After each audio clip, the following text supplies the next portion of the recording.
guys, this morning we're gone an adventure in a national park here in Turkey. It's called Saklikent National Park. And what's behind us, babe? Well, this mighty gorge, so it's famous for the Saklikent Gorge, which is one of the, I think, the largest canyons in Turkey. It's like 18 kilometers long and 300 meters deep. And yeah, it looks super exciting. How much was it to get in? It was 65 liras per person to get in, and we had to spend, I think, was it 100 lira to park? Yeah, so we drove here, so parking was 100 lira. The first part of the trek is very suitable for children, apparently, and for adults, and then after that, you sort of need a guide to go. So I think we might try and do that today, but it's already amazing, and we just got through the front entrance.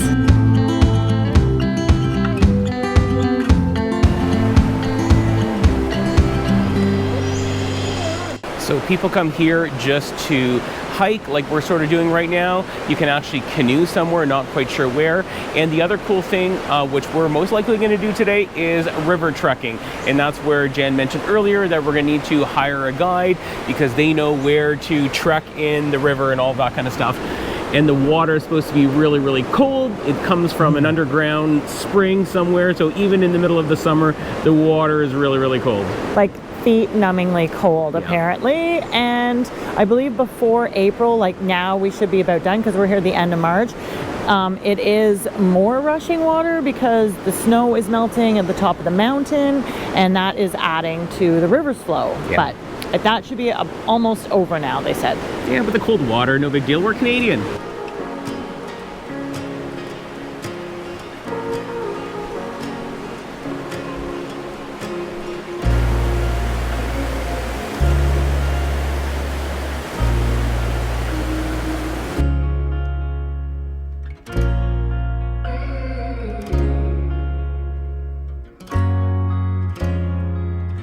Okay, now that's really cool. They got the picnic tables and benches in the freezing cold water coming out of the mountains. And there is some restaurants, a little cafe. I think one of them is open right now. Yeah, so I'm assuming in the summertime there's a gelato place. I'm assuming all of this is open for all of the tourists. And this is already looking absolutely amazing. It's actually dizzying looking all the way to the top. This is going to be epic. And these benches in the water look fantastic.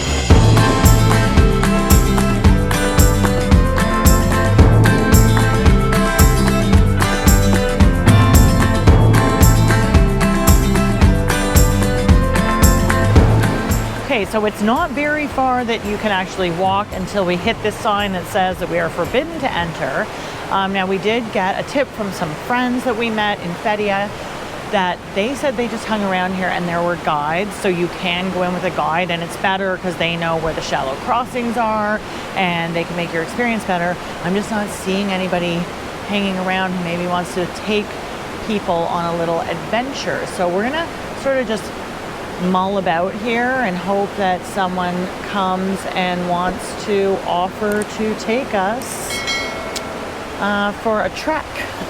And we were also told that the guides charge an astronomical amount of money. They start at, how much was it? I think like 4,000 lira. 4,000 lira, so that's like 40 Canadian dollars for us. No, sorry, that's way more. Yeah, that's like 80 Canadian dollars. 160. 160 for both of us. Yeah. So. And we were told that you can bargain them down to 1,000 for both of us. So that's what we're going to try to do. It's going to be hard to do when the only way nobody's fighting for us, and we're actually looking for them, but we're going to try.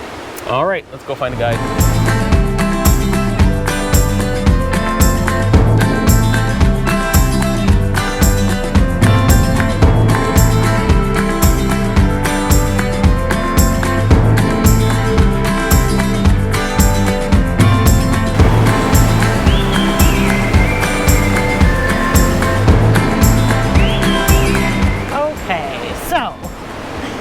Guides here today. We did ask some of the guys opening the coffee shop. So if you can't get a guide and do the canyon trek, this is a pretty short stop because you cannot see very much except for this walkway we're on. I'm gonna say, like, what is this, 100 meters in maybe, that you can go and you see a little bit of the gorge, and it's lovely, but just the drive, it literally took us an hour to get here from Fethiye. So we were hoping to spend a little more time here. Okay, so we did talk to somebody, and I guess the official tours and all that kind of stuff open up. He said like the 20th of April. Of April, but so we're a month early. However, we did have some friends that came a week ago, and they were just standing where we were at the end, like 300 meters in or whichever, and somebody approached them, and they bargained for to hire them as a guide. And I asked him that, and he said, well, sometimes there might be somebody there and sometimes not. So it looks like today is a not day. But we are here super early. So if you're coming here before the end of April, chances are it's a long drive. It's a cool gorge, but you see very little of it. Like that's not open. Like that is not open yet. Getting renovated.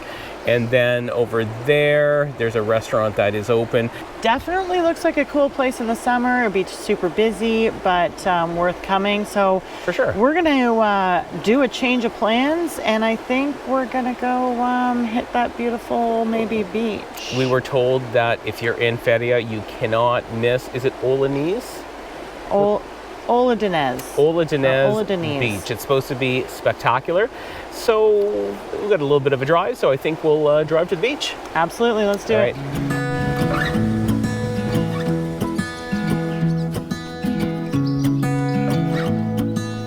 Annabelle.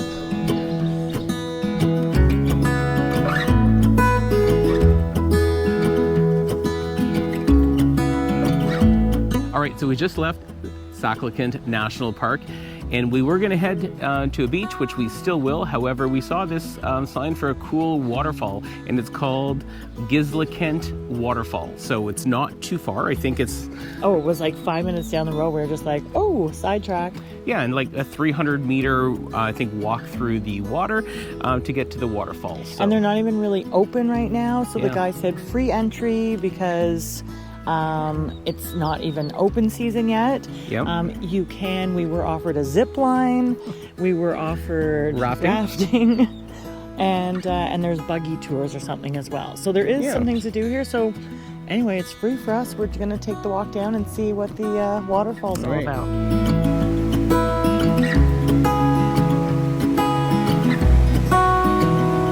All right, now we're going to start our little river trek, Jen.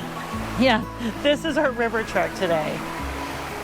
You can rent water shoes for 50 lira. Okay, it's not bad. But we brought our waterproof Birkenstock, so we are ready. Okay, first, woo-ha-ha. Is it fresh? It's fresh. Okay, well, this is a fun little track. Careful, Janet.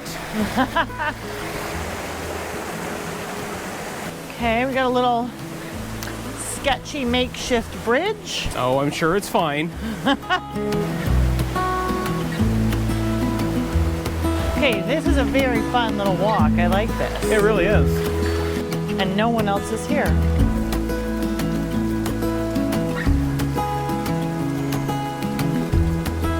I think I might have preferred water shoes instead of the Birks, because the Birks want to slide off your feet, where water shoes would be a little grippier, I think.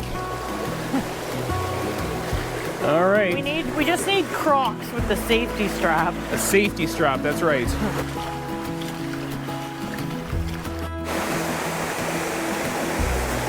I'm hoping that this is not the waterfall we came for, but it looks like we can still walk a little further. Oh my gosh, I can start to see it. Wow. Oh, it sounds so nice. Okay, well, this is worth it. Okay, this is so cool. Oh my gosh. What a hidden little gem. What do you think, Jan? I'm so glad that we did this. It is so, like, I can't believe we have the whole place to ourselves. It feels like we found something that no one else knows about. Okay, you have to get all the way in here. There's a bit of a mess. I've come past it a bit to try not to let the microphone get too wet, but the main part of the waterfall is actually here. So Mitch is gonna have to come. We're gonna have to hope that our audio equipment does not get misted. At a certain spot, it gets a bit misty. You'll have to put it under your shirt. Is incredible. Look at this. The walls are literally dripping behind us as well. Okay, this was definitely a worthwhile Yes. stop. Yeah, and it's not far. It is like 300 meters at the from the bottom of the stairs where you kind of come up the river. It's really cool. Like it took us maybe, were we 15 minutes wading through the water? Like not. Like if that 10 or 15 minutes, but yeah, this is awesome. And again, we're total off season, so like it's really not open, but I'm sure in the summertime this place would be packed. Come in the off season if you can, because you get it all to yourself. And it's so free. Cool. Yeah, in the summer, I'm not sure what they charge. And also, I think in the summer you'd have to pay for parking, which we didn't have to pay either. Spectacular stop. All right. You get some pictures. Yes, and next we're gonna take you to the beach. Okay guys, I know we were supposed to bring you to the beaches. However, we came on this little day trip to Kayaköy, and it's like an ancient Greek Village, abandoned village or town, I guess, because there's like 860 structures, and we'll put some drone shots on, but it's pretty big. It actually is really cool. We weren't even going to come here. We're lucky enough to have some friends who had a car, and they invited us out for the day. So thank you so much, guys, because it actually is more impressive now that we're here. The structures are super cool. There was actually people here until I think the 1920s. Early 20s, I think, yeah. But yeah, it dates back to the 4th century BC. And apparently the abandonment has something to do with a population exchange. So with the fighting between the Greeks and Turkey, there was some exchange where they agreed to leave. The Greek went to Greece, and when the Turkish people, the population moved here, I guess they just didn't want to live here, and they let this place sort of rot. Like, it's hard to believe. Like, it's like a significant town, and it's just sitting here. Yeah, but it's very interesting. It's free to get in, and you can just sort of wander around. There's not a lot of information or signage here, but it is just really interesting to see the structures, some of it in better shape than others, but yeah, it makes a cool place just to explore for a few hours. No, for sure.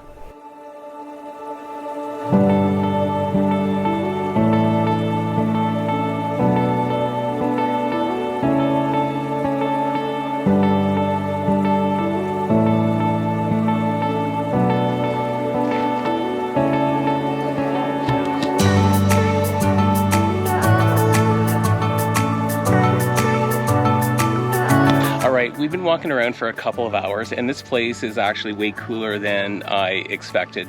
Like, you can get lost here for hours. Oh yeah. I think we might be in a castle. We're not quite sure. We're on top of a hill. Yeah, but like, check out the view behind us. Like, that is just crazy. There's so many buildings. If you're around, definitely put this on your list.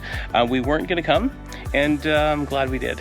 So happy that we did. Yeah. And there's little sheep walking around here too, buying up in the hills and climbing up, and no, it's really, really cool. It's just ruins and ruins, and you feel like a kid just running through and exploring. Yeah, and there's hundreds of people here, but you wouldn't know it because it's just so spread out. So, yeah, so much space. Definitely. So definitely put it on the list. It's just outside of Fethiye, maybe 20 minutes. Yeah, about 20 and minutes. I think you can take a bus here as well. Public transit does come out here. So if you went to the main bus station in Fethiye, somebody could help you direct you onto the right bus to get out here so you can explore it, even if you don't have a car.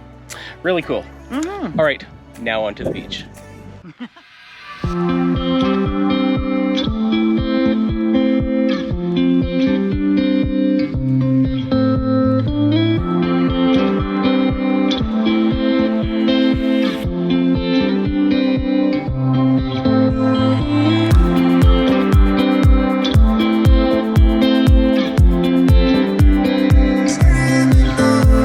finally made it to Oludeniz. We did, and it's a beautiful, beautiful beach.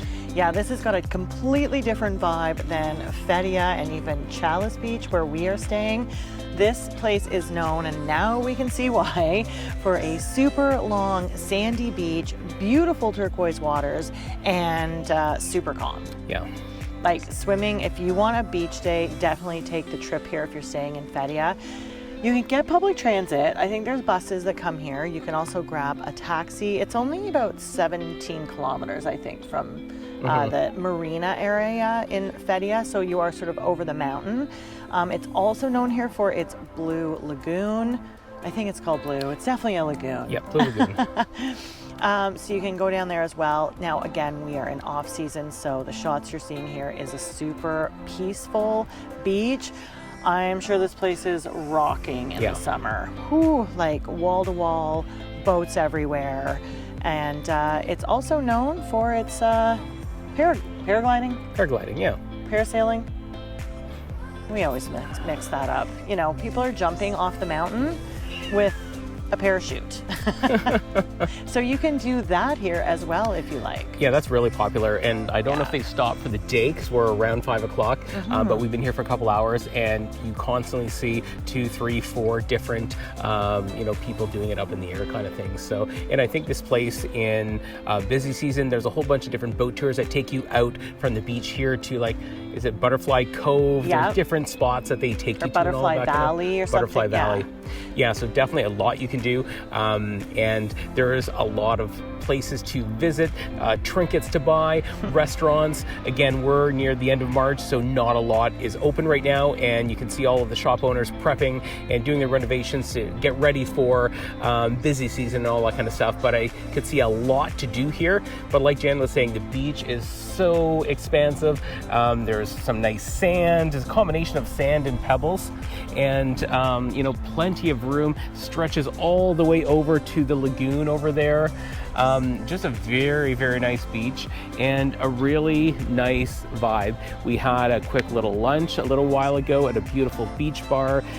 Prices were reasonable. I think we paid about, for a little chicken wrap and a fry, I think we paid about 14 or 15 Canadian. So for sitting on the beach, with your feet in the sand, definitely well worth it.